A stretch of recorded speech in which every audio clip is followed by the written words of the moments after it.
For today's video nga pala mga pare ko ay nagkaroon kami ng munting Christmas party dito sa Barangay Baubana, Cabanatuan City, December 25, 2024. So ito nga pala yung aming mga pagkain pinagsalu-saluhan. Nagkanya-kanyang dala po yan bawat pamilya para meron kaming pagsasaluhan ngayong Christmas party. Una nga pala kaming kumain dyan ng Family Domdom after namin mag-picture-picture. Pagka-picture nga pala namin, isumunod naman po yung Family Garcia. So ayan, tamang picture lang din sila and tamang video-video rin tayo.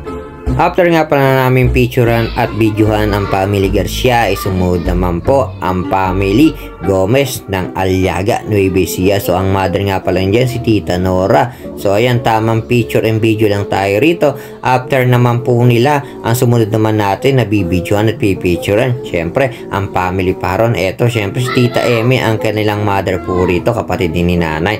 After nga po ng picture taking at video po na yan, ay syempre nagsalo-salon tayo sa pagkain na aming dinala rito. Simpleng Christmas party lang to, pero masaya basta sama-sama ang buong pamilya.